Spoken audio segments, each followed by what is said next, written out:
कहते हैं अपमान वो चिंगारी है जिसको अगर सही दिशा मिल जाए तो मशाल बनकर इंसान को रोशनी की तरह आगे बढ़ा सकती है, और अगर नहीं मिले तो इंसान को अंदर से जलाकर राख कर देती है। यह अपमान इंसान के आत्मसम्मान को झकझोरता है और व्यक्ति को साबित करने के लिए मजबूर कर देता है कि वह कितना सक्षम है, कितना काबिल है। अब जरा सोचिए कि अगर यही अपमान ना हुआ होता तो क्या कालिदास आज कालिदास कहलाते, या फिर गांधी गांधी होते, या फिर अंबेडकर क्या आज अंबेडकर बन पाते? शायद नहीं। दोस्तों, हमारी कहानी के नायक भी ऐसे ही महापुरुष थे जिन्होंने अपमान के चलते दुनिया ही बदल दी, और ये एक ऐसी मशाल थे जिसने समाज की अंधेरी गुफा को अपने दम पर रोशन कर दिया था।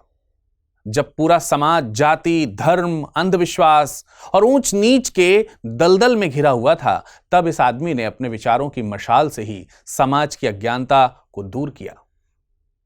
इसे न राजपाट चाहिए था, न दौलत की कोई हवस थी, बस इसका एक ही सपना था कि एक ऐसा समाज जहां इंसान को एटलीस्ट इंसान समझा जाए, जहां नारी को बराबरी का हक मिले, जहां शिक्षा हर द्वार तक पहुंचे। और इनके बारे में हमारे देश के पूर्व प्रधानमंत्री विश्वनाथ प्रताप सिंह ने एक बार कहा था कि ये भारत की बुनियादी क्रांति के पहले महापुरुष थे। ये महात्मा बुद्ध, महावीर, मार्टिन लूथर और नानक इत्यादि के उत्तराधिकारी माने जा सकते थे। बाबा साहेब अंबेडकर ने तो इनके बारे में यहां तक कहा है कि महात्मा बुद्ध तथा कबीर के बाद ये मेरे तीसरे गुरु हैं। और आपको ये बात जरूर मालूम होगी कि इनको गांधी जी से कहीं पहले महात्मा उपाधि से नवाजा गया था। यहां तक कि खुद गांधी जी ने इनको सच्चे महात्मा की उपाधि दी थी। इन महापुरुष के बारे में पंडित जवाहरलाल नेहरू ने भविष्यवाणी की थी कि भारतीय लोकतंत्र में किसान और मजदूरों की जैसे जैसे उन्नति होगी, वैसे वैसे इनका व्यक्तित्व और ज्यादा उभर कर सामने आएगा। दोस्तों, इन्होंने उस समय समाज में पुरोहितों के एकाधिकार को तोड़ा जिस समय ब्राह्मणवाद अपने चरम पर था। उस समय उन्होंने महिला शिक्षा की बात की जब महिलाओं को रसोई की चौखट से बाहर तक नहीं निकलने दिया जाता था। उस समय जाति की बेड़ियों को तोड़ा जब निम्न जाति के लोगों को इंसान ही नहीं समझा जाता था। दोस्तों, अगर ये आज से तकरीबन 1000 साल पहले पैदा हुए होते ना, तो मैं दावे के साथ कह सकता हूं कि आज उन्हें भगवान का दर्जा दिया जाता। ये महापुरुष कोई और नहीं बल्कि महात्मा ज्योतिराव गोविंदराव फुले थे। आज हम इन्हीं क्रांतिवीर की बातें करेंगे और समझेंगे कि इन्होंने ऐसा क्या किया जिससे सामान्य व्यक्ति से भारत की सबसे बड़ी सामाजिक क्रांति के ये मसीहा बन गए।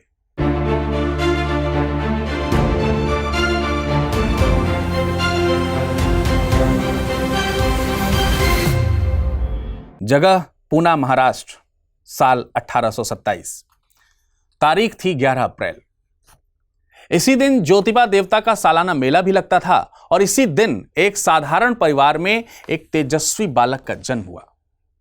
ज्योतिबा देवता के सम्मान में इस बच्चे का नाम रखा गया था ज्योतिराव, पूरा नाम ज्योतिराव फुले।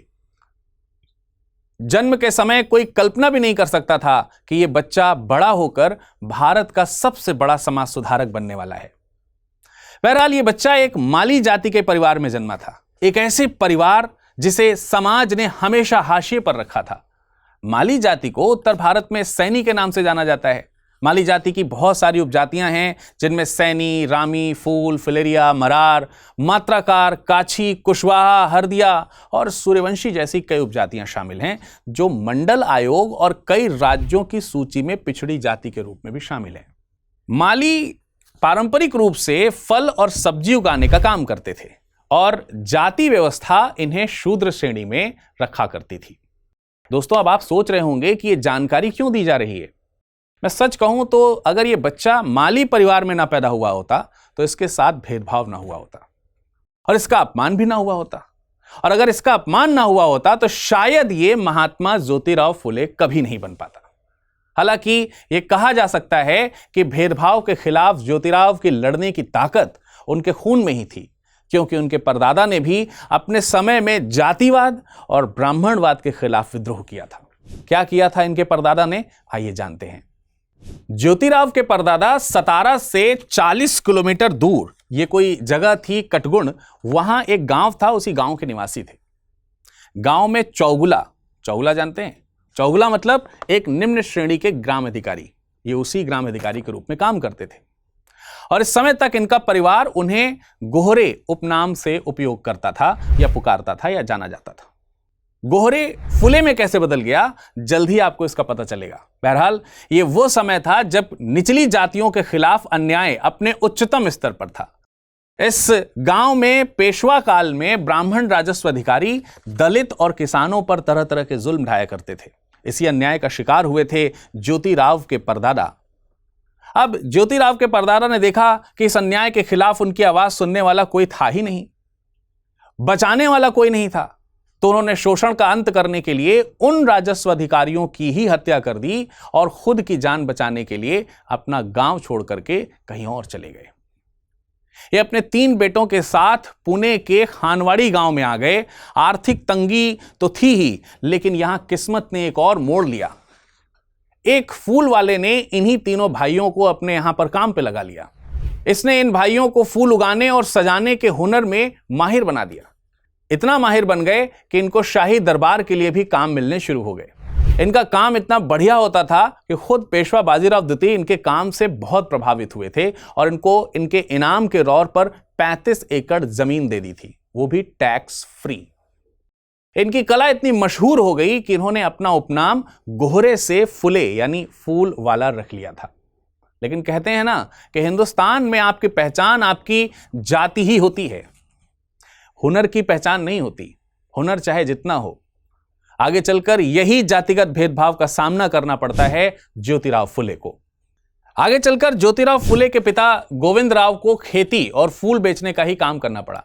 समय के साथ गोविंदराव ने चिमनाबाई से विवाह किया, जिनसे उनके 2 बेटे हुए, जिनमें ज्योतिराव सबसे छोटे थे।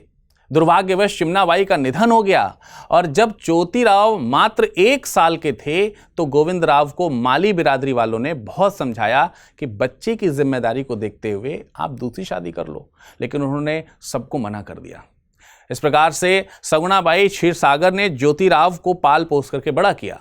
अब ज्योतिराव धीरे धीरे बड़े हो रहे थे और अब बारी थी उनकी शिक्षा की, लेकिन उन दिनों माली समाज में शिक्षा को कोई खास अहमियत नहीं दी जाती थी और जो भी पुणे शहर के मराठी पंडित होते थे वो अपने घर में ही केवल ऊंची जाति को ही, उच्च वर्ग के बच्चों को ही संस्कृत, व्याकरण, तर्कशास्त्र, न्याय दर्शन इत्यादि की शिक्षा देते थे। दलित और निम्न जाति के बच्चों को कौन पूछता था?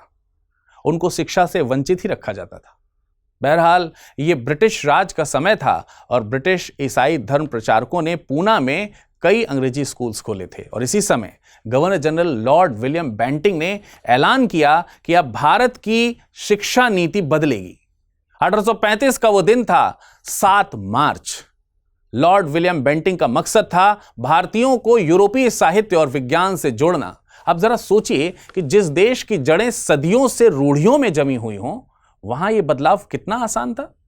बहरहाल ज्योतिबा फुले अब तकरीबन 7 से 8 साल के हो चुके थे। तब इनके पिता गोविंदराव ने मराठी पढ़ने, सामान्य ज्ञान व हिसाब किताब करने लायक पढ़ाई के लिए मिशनरी स्कूल में इनको भर्ती करा दिया। लेकिन यहां ये बालक ज्योतिराव को पहली बार जातिगत भेदभाव का सामना भी करना पड़ा, जहां कट्टरपंथी हिंदू निम्न और शूद्र जाति के विद्यार्थियों को स्कूल से निकालने के ऊपर तुले रहते थे। क्यों? ब्राह्मणवादी उस समय की मानसिकता ही इस प्रकार की थी। ब्राह्मणवादी मानसिकता लोगों को इशारे पर शूद्र बच्चों के नाम काट जाने के लिए मजबूर कर देती थी। ज्योतिराव की पढ़ाई भी इसीलिए बीच में रुक गई और ज्योतिराव अब अपनी खेती पर सब्जी, भाजी और फूल की खेती इत्यादि करने लगे। लेकिन किस्मत को ज्योतिराव के लिए कुछ और मंजूर था। स्कूल छोड़ने के बाद ज्योतिराव आगे बढ़े और आगे बढ़ने में, पढ़ने में उनकी जो ललक थी वो कंटिन्यूअस बनी रही। सगुणाबाई, जिन्होंने इनको पाल पोस करके बड़ा किया था, उन्होंने बालक ज्योतिराव को घर में ही पढ़ने में मदद की थी और अब ज्योतिराव दिन में खेतों में काम करते थे और जो बचा हुआ समय होता था उसमें वो किताबें पढ़ते थे। ज्योतिराव के ज्ञान चक्षु अब खुल रहे थे और लोग उनकी सूक्ष्म और तर्क संगत बातों से बहुत प्रभावित होने लगे थे। और अब ज्योतिराव लगभग 14 साल के हो चुके थे और समाज की परंपरा के हिसाब से उस समय विवाह 14 साल की आयु में हो जाता था, तो उनका विवाह 8 साल की सावित्रीबाई से हो गया। लेकिन पढ़ाई की ज्वाला अभी भी धधक रही थी। ज्योतिबा फुले दिन में खेत में हल चलाता और रात में किताब पढ़ने के लिए दिए की लौ जलाता। कुछ सालों बाद पड़ोसी गफ्फार बेग, जो उर्दू फारसी के जानकार थे, और पादरी लेजिट दोनों इन होनहार बालक में कुछ खास नजर आने लगा। साल था 1841। उन्होंने ज्योतिबा को फिर से स्कूल में पढ़ने के लिए हौसला दिया और ज्योतिबा फिर से स्कूल में दाखिल हो गए। यह स्कूल था स्कॉटिश मिशन हाई स्कूल। अब किस्मत ने करवट ली और ज्योतिबा की पढ़ाई अच्छी करने के लिए एक बार फिर से उन्हें मौका मिला। यहां तक कि ज्योतिबा ने अंग्रेजी में भी कमाल करके दिखाया। जब परीक्षा के नतीजे आए तो उन्होंने टॉप कर हर किसी को हैरान कर दिया। साल था 1847। महज 20 साल के थे। उन्होंने इस दौर की 7वीं कक्षा यानी अंग्रेजी स्कूल की ग्रेजुएट पढ़ाई पूरी कर ली थी। पढ़ाई तो पूरी हो गई थी, लेकिन अब महात्मा ज्योतिबा फुले की आंखें सवालों से भर चुकी थीं। उन्होंने देखा कि ईसाई धर्म हो या फिर इस्लाम, यहां कोई रोक टोक नहीं है। बाइबल पढ़ो, कुरान पढ़ो, किसी को कोई ऐतराज नहीं है। तो फिर हिंदू धर्म के ग्रंथों पर धर्म के ठेकेदारों के पहरे क्यों? आर्य ब्राह्मणों ने वेदों और मनुस्मृति को निचली जातियों से अछूता क्यों बना रखा है? ऐसे सवाल तीर बनकर उनके मन में चुभने लगे। जवाब पाने के लिए उन्होंने खुद को झोंक दिया ज्ञान की आग में। उन्होंने बुद्ध का दर्शन पढ़ा, रामानुजाचार्य की विचारधारा को अपनाने का प्रयास किया, डूबे उसमें, रामानंद और बसवेश्वर की शिक्षाओं को आत्मसात किया। गुरु नानक, संत कबीर, संत दादू, हर महान संत की वाणी में उन्होंने मुक्ति की राह देखी। लेकिन संत तुकाराम की गाथा, ज्ञानेश्वरी, भगवत, धर्म कथाएं, उन सब को उन्होंने पढ़ लिया, पर वो नहीं रुके। गीता, उपनिषद, पुराण, इन सब का भी एक एक पन्ना पलट डाला। शिवाजी महाराज की वीर गाथा से लेकर जॉर्ज वॉशिंगटन तक उन्होंने हर जीवन गाथा को अपने विचारों का एक हिस्सा बना लिया। प्रोफेसर विल्सन, जोन्स जैसे विद्वानों की हिंदू धर्म पर लिखी गई किताबें उन्होंने पढ़ डाली। इस ज्ञान मंथन ने तो उनके भीतर चिंतन का एक तूफान झकझोर के खड़ा कर दिया और उनके अंदर एक क्रांति का बीज पल रहा था। हिंदू धर्म के अंदर तक घुसी हुई ऊंच नीच की जात पात की जंजीरें, अंधविश्वासों की मोटी दीवारें, ये सब उनके मन को मतने लगी थीं। वो समझ गए थे कि धर्म का असली मकसद आत्मिक विकास है, मानवता की सेवा है। वर्ण व्यवस्था की खोखली नींव, धार्मिक पाखंड, जातिवाद, ये सब उन्हें जड़ से उखाड़ फेंकना था। उनकी सोच में अब चिंगारी पैदा हो चुकी थी और यह चिंगारी थी बदलाव की, यह चिंगारी थी बराबरी हासिल करने की। उन्होंने साफ साफ समझ लिया था कि शिक्षा ही वो चाबी है जो मानवता के बंद दरवाजों को खोल सकती है। जब तक शिक्षा नहीं, तब तक इंसान अंधकार में भटकता रहेगा। अब यह चिंगारी बदलने लगी थी सदी की सबसे बड़ी सामाजिक क्रांति की आग में। लेकिन अभी ज्योतिराव फुले को एक और अपमान सहना बाकी था, जिसने इस आग में घी का काम कर दिया। साल 1848 उनके जीवन में एक और मोड़ आया और इस साल ज्योतिबा फुले अपने परम मित्र सखाराम हरि परांजपे की बारात में शामिल हुए। ज्योतिबा, जो कि माली समाज से थे, अपने मित्र के साथ आदरपूर्वक बारात में चल रहे थे। लेकिन यह दृश्य उन कट्टर उच्च वर्ग के लोगों को रास नहीं आया। वे बिफर उठे। उन्होंने उग्र स्वर में एक प्रश्न पूछा, एक शूद्र ब्राह्मणों की बारात में कैसे आ गया? माली का बेटा है तो अपने घर में फूल माला पिरो, यहां क्यों चल रहा है? पवित्र ब्राह्मणों की बारात को अपवित्र करने के लिए सरेआम लोगों के सामने इस प्रकार का अपमान ज्योतिबा के लिए असहनीय था।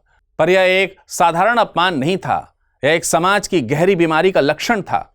यह घटना ज्योतिबा के अंतःकरण को भीतर तक झकझोर देती है। ज्योतिबा के मन में सवाल उठने लगे, क्यों ब्राह्मण और गैर ब्राह्मण जातियों में इतनी गहरी खाई है? उन्होंने तुलना की कि जहां एक और हिंदू समाज में यह दमनकारी व्यवस्था है, वहीं ईसाई समाज में मानवता, मानव सेवा, भाव और समानता की भावना देखी जाती है। यहां छुआछूत का नामो निशान तक नहीं है।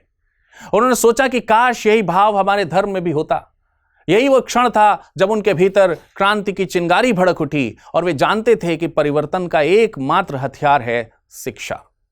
उन्होंने ठान लिया कि अगर ब्राह्मणों ने शिक्षा के द्वार बंद कर रखे हैं तो वे दलित, पीड़ित समाज के लिए शिक्षा का नया द्वार जरूर खोलेंगे। अगर शासन साथ नहीं देता तो वो खुद अवसर गढ़ेंगे। उनकी नस नस में बगावत की बिजली दौड़ने लगी। यही वह मोड़ था जिसने उन्हें एक महान समाज सुधारक, क्रांतिकारी विचारक और दलितों के महान मसीहा के रूप में गढ़ा था। लेकिन ऐसा क्या किया ज्योतिबा ने जिससे वो महात्मा ज्योतिबा फुले बन गए? आइए जानते हैं। पूना शहर में उस समय हालात ऐसे थे कि अगर कोई अछूत सड़क पर निकलता तो उसे अपनी पीठ पर पत्तियों की झाड़ू बांधनी पड़ती थी। क्यों? ताकि जब वो चले तो उसके पीछे की जमीन अपने आप साफ होती जाए।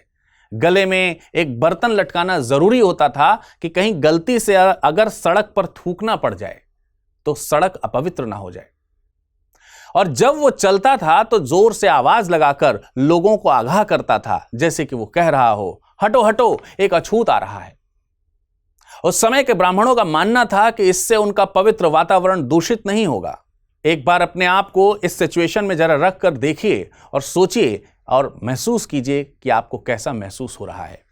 उस समय निम्न जाति के लोगों को इंसान की तरह नहीं समझा जाता था, जैसे वे चलते फिरते अपराध की तरह देखे जाते थे।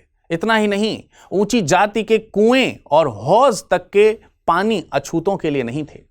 नतीजा यह था कि वे गंदा पानी पीने के लिए मजबूर रहते थे और इसी कारण से उन्हें तरह तरह की बीमारियां होती थीं और वे बीमारियों के शिकार होते जा रहे थे। लेकिन महात्मा ज्योतिबा फुले इस अमानवीय अत्याचार के लिए चुप कैसे रह सकते थे?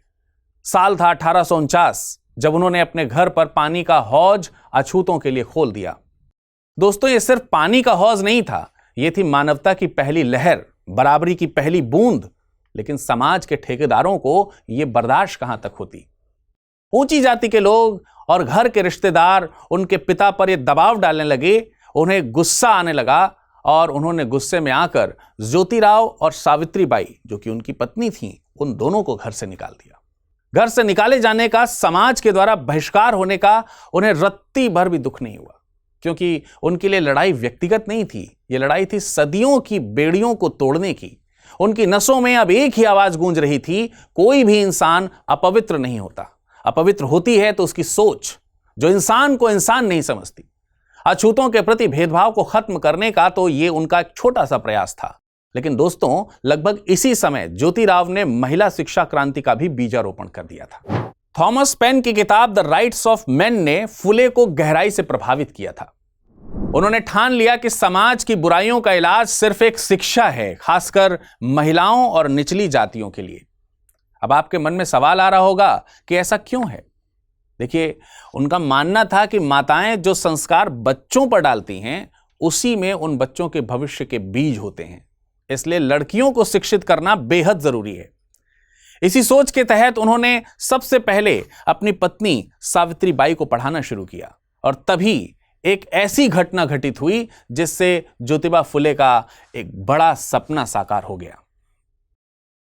जब ज्योतिबा फुले की उम्र महज 20 साल की रही होगी, तब अहमदनगर में उनकी मुलाकात हुई अपने जज मित्र गोविंद से।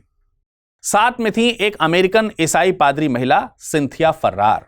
इनका एक मिशनरी स्कूल चलता था।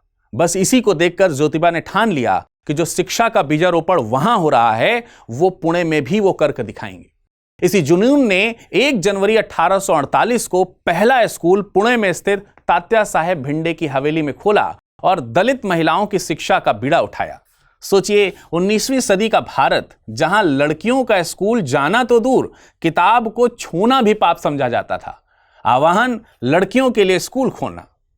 दोस्तों, यह सिर्फ स्कूल नहीं था, यह उस दौर की सबसे बड़ी बगावत थी।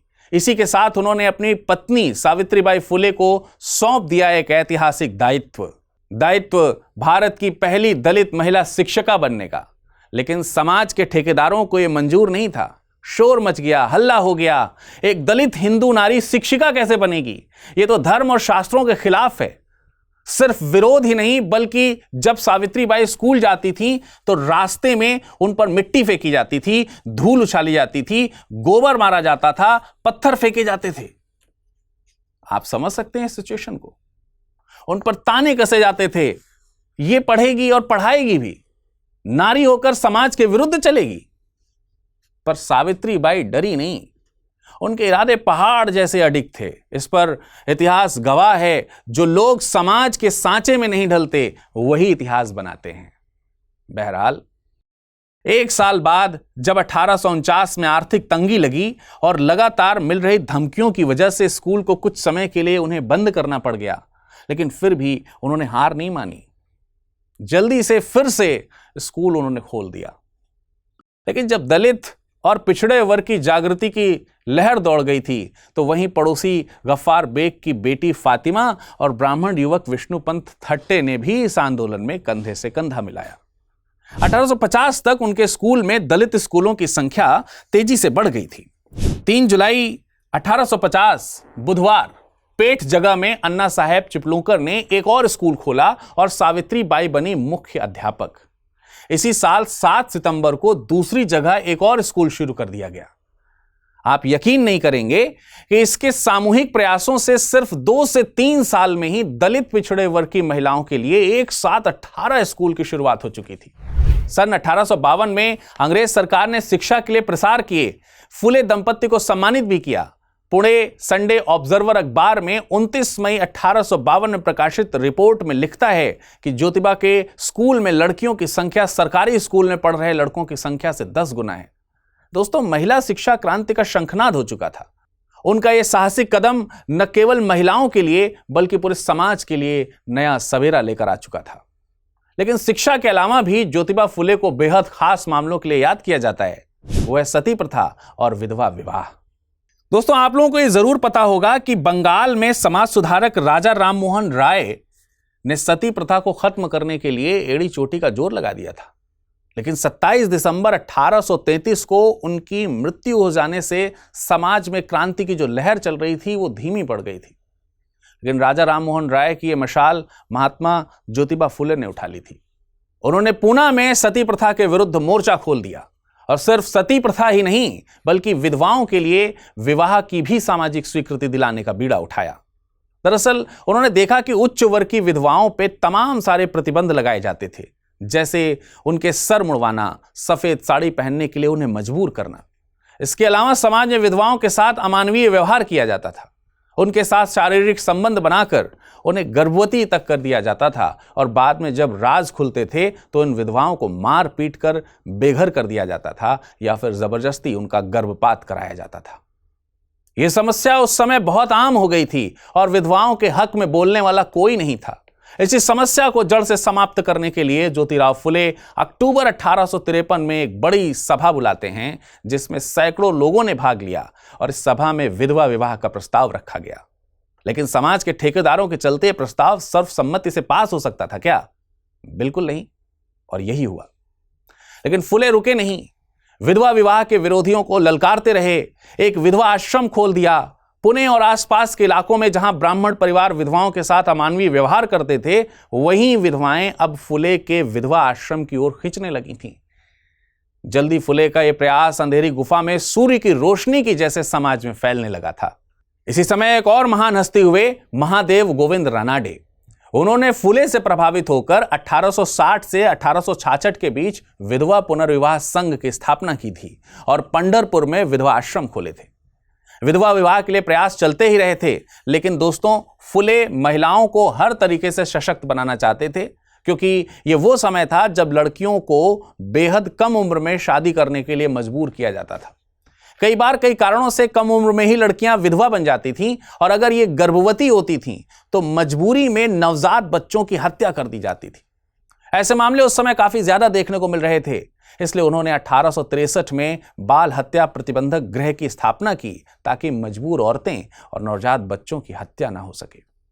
इसी समय उन्होंने काफी साहसिक कदम भी उठाया। उन्होंने काशीबाई नामक एक गर्भवती ब्राह्मणी विधवा को सहारा दिया और अपने ही घर में प्रसव की सुविधा भी उपलब्ध कराई। काशीबाई को बेटा हुआ, नाम रखा गया यशवंत। आप यकीन नहीं करेंगे, लेकिन फुले ने इस बच्चे को गोद ले लिया और समाज को खुला संदेश दिया कि जीवन को बचाना ही असली धर्म है। इन्हीं सालों में यानी सन 1866 में विष्णु शास्त्री पंडित के सहयोग से फुले ने बंबई प्रेसिडेंसी में विधवा विवाह समितियां गठित की थीं। यहां तक कि विष्णु शास्त्री पंडित ने खुद भी विधवा ब्राह्मणी से विवाह किया था और एक संदेशा दिया था। अब तो ब्रिटिश सरकार भी फुले के प्रयासों को देख रही थी। ब्रिटिश सरकार ने भी सन 1872 में नेटिव मैरिज एक्ट लागू कर दिया था, जिसने विधवा विवाह को कानूनी मान्यता दे दी। नवजात बच्चों की हत्या रोकना, विधवा विवाह को बढ़ावा देना, सती प्रथा को खत्म करना। महात्मा फुले का यह आंदोलन सिर्फ सुधार ही नहीं था, बल्कि मानवता की विजय थी। उन्होंने साबित कर दिया था कि जब तक समाज की सबसे पीड़ित नारी को सम्मान नहीं मिलेगा, तब तक सभी प्रगति अधूरी है। 1 जनवरी सन 1873 इतिहास के पन्ने में शायद कोई नई रोशनी उतरने वाली थी। ज्योतिबा फुले ने अपनी क्रांतिकारी किताब गुलामगिरी का प्रकाशन कर दिया था। यह किताब सिर्फ किताब नहीं थी, यह शूद्रों, निम्न जातियों के लिए एक नवीन इतिहास का घोषणा पत्र थी। उन्होंने साफ देखा था कि राजनीतिक गुलामी कितनी खतरनाक होती है और उससे कहीं ज्यादा भयानक होती है सामाजिक गुलामी। उन्होंने फैसला कर लिया था कि अब गुलामी की जंजीरें तोड़नी हैं और इसी मकसद से 24 सितंबर 1873 को उन्होंने अपने सभी समर्थकों, हितैषियों, प्रशंसकों और अनुयायियों को पुणे के जूनागढ़ के मकान नंबर 527 में एक ऐतिहासिक सभा के लिए बुलाया।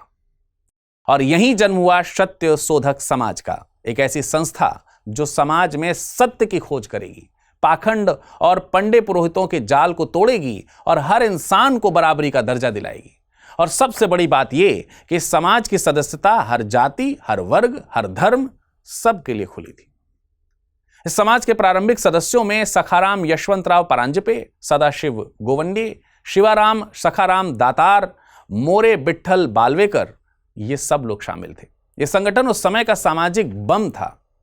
क्यों था, यह जल्दी आपको पता चल जाएगा।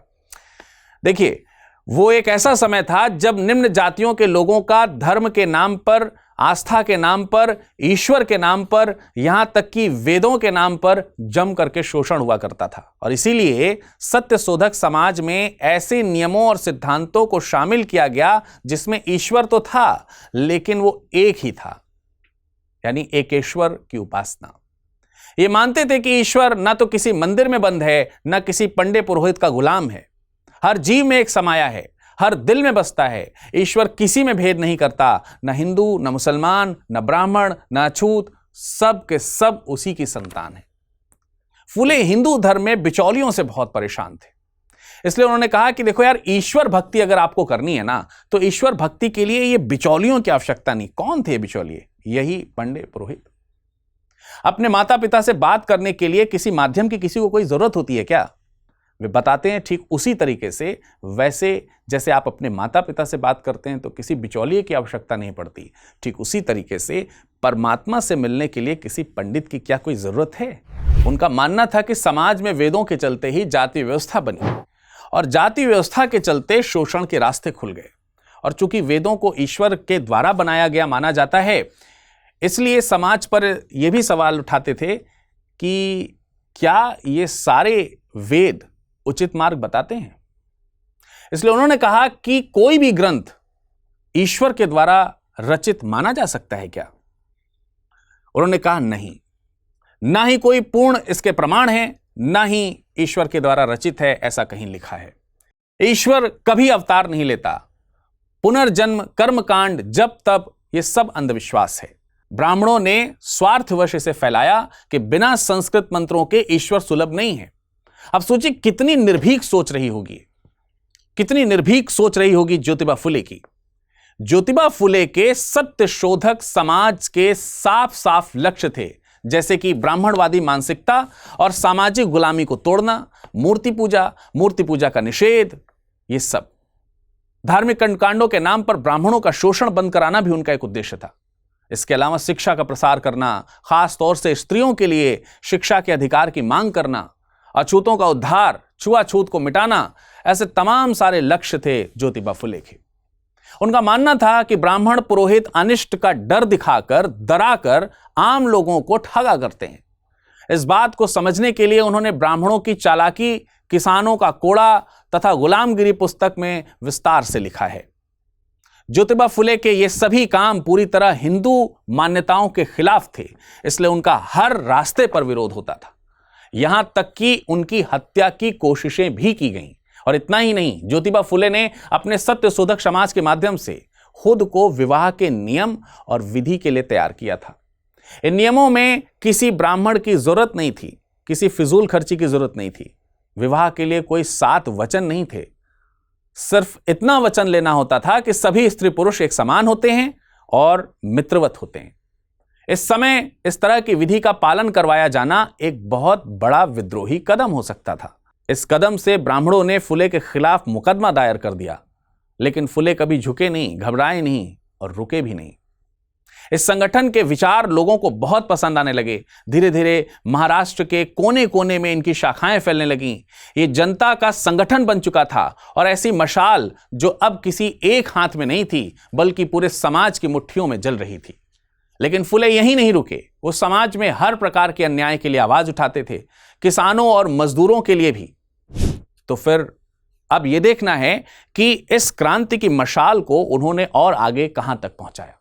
यह वक्त था जब दिसंबर 1874 में महाराष्ट्र के किसानों का विद्रोह उफान पर था। ज्योतिबा फुले खुलकर उनके साथ खड़े हो गए थे। फिर जब वे पुनः नगर पालिका के सदस्य बने तो उनकी नजर मिल मजदूरों की बदहाली पर पड़ी और उन्होंने देखा कि कारखानों में मजदूर, औरतें और यहां तक कि बच्चे 14-14 घंटे तक बिना छुट्टी के पिस रहे हैं। ज्योतिबा ने नारायण लाल लोखंडे का साथ लिया और मजदूरों को संगठित करना शुरू कर दिया। सभा दर सभा, मंच दर मंच उन्होंने मजदूरों की आवाज बुलंद की।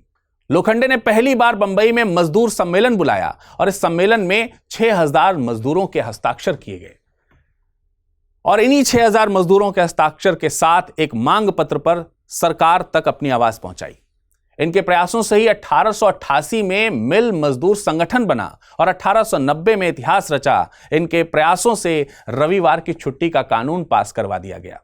इनकी नजर किसानों की दुर्दशा पर भी पड़ी थी। उनका मानना था कि किसान सुखी तो विश्व सुखी। वो किसान की बेहतरी पर बहुत ज्यादा केंद्रित थे और यहां तक कि सत्यशोधक समाज की ही सिफारिश पर सन 1878 में दक्कन किसान राहत कानून बना, जो 1879 में पारित किया गया था। इस कानून का मकसद क्या था? मकसद था किसानों को ऋण मुक्त करवाना, साहूकारों के जाली हिसाब किताब से किसानों को बचाना। दोस्तों, ऐसे न जाने कितने काम ज्योतिबा ने किए थे जिससे समाज के हर वंचित व्यक्ति को लाभ मिला था।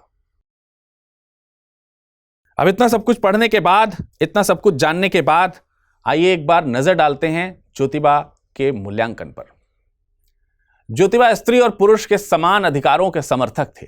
उन्होंने सरकार से विधवाओं के मुंडन पर कानून बनाने की मांग की थी। जिस समय भारत में शिक्षा का अधोमुखी निस्पंदन सिद्धांत चलता था, उस समय ज्योतिबा ने 19 अक्टूबर 1882 को हंटर आयोग के समक्ष निडरता से कहा कि आप शिक्षा का प्रारंभ नीचे से ऊपर करें, ऊपर से नीचे की ओर नहीं।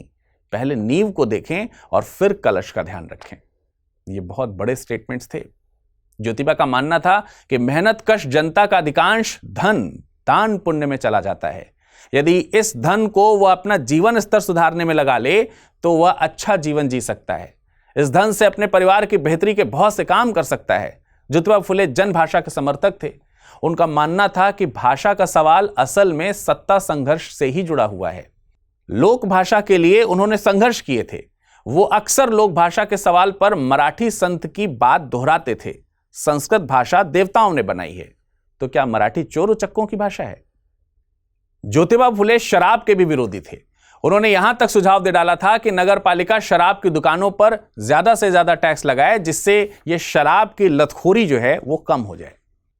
ऐसे न जाने कितने महान विचारों के धनी ज्योतिबा फुले न सिर्फ समाज सुधारक थे बल्कि अच्छे व्यापारी, अच्छे लेखक और नगर निगम के सदस्य भी थे। 1863 में उन्हें ठेकेदारी की भी शुरुआत की थी। बाद में पुणे नगर पालिका के आयुक्त बन गए। 1883 तक वे इस पद पर बने रहे। एक लेखक के रूप में भी उन्होंने अपनी छाप छोड़ी। गुलामगिरी और श्वेतकरछिया, आसूड़ जैसी किताबें आज भी समाज को प्रेरणा देती हैं। दोस्तों, यहां एक और बात समझिए। 19वीं सदी में जब भारतीय समाज बहुत सी बुराइयों से जकड़ा हुआ था, तब कुछ नाम चमकते हुए सूरज की तरह उभरे थे। ये नाम थे राजा राम मोहन राय, केशव चंद्र सेन, देवेंद्र नाथ ठाकुर, स्वामी दयानंद सरस्वती। ऐसे सूरज थे जो अंधेरे में चमकते उजाले की तरह लोगों की रोशनी, लोगों के जीवन में रोशनी घोल रहे थे। इन सभी ने समाज में फैली कुरीतियों का हथौड़ा चलाया। लेकिन एक बात थी, ये सभी समाज सुधारक मध्यम वर्ग या ऊंच नीच की दीवारों के बराबरी हिस्से से आते थे, इसलिए उनकी रोशनी भी वहीं तक सीमित रही थी। लेकिन ज्योतिबा फुले ये वो नाम था जो समाज की सबसे गहरी खाई में उतर चुका था। फुले खुद उस समाज से थे जिसे सदियों से पैरों तले कुचला गया था, इसलिए वो इन वर्ग का दर्द, अपमान शायद दूसरों से ज्यादा बेहतर समझते थे। फुले की क्रांति सिर्फ सुधार नहीं थी, यह थी समानता की क्रांति। इसलिए उनके संघर्ष और योगदान को सलाम करते हुए बंबई के समाज सुधारक विट्ठलराव कृष्णाजी वंदेकर ने उन्हें महात्मा की उपाधि दी थी।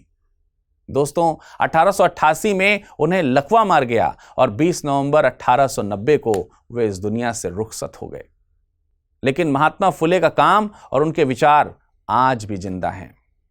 वो मशाल जो उन्होंने जलाई थी आज भी देश के करोड़ों लोगों को रोशनी दे रही है। आज शिक्षा का अधिकार, महिला सशक्तिकरण और सामाजिक न्याय है तो इसके पीछे महात्मा ज्योतिबा फुले ही हैं। फुले सिर्फ इतिहास नहीं, भविष्य की रोशनी भी हैं। अगर फुले ना होते तो शायद हम आज भी गुप्त अंधेरे में ही होते। ज्योतिबा फुले ने यह सिखा दिया था कि अगर सोच में आग हो तो व्यवस्था की जंजीरों को भी पिघलाया जा सकता है। उनकी क्रांति आज भी जिंदा है, हमारे संविधान में, हमारे अधिकारों में और हर उस कदम में जो बराबरी और इंसानियत की ओर आगे बढ़ता है। हिंदी में यूपीएससी की तैयारी से संबंधित प्रोग्राम्स को देखने के लिए सब्सक्राइब करें स्टडी IQ IAS हिंदी।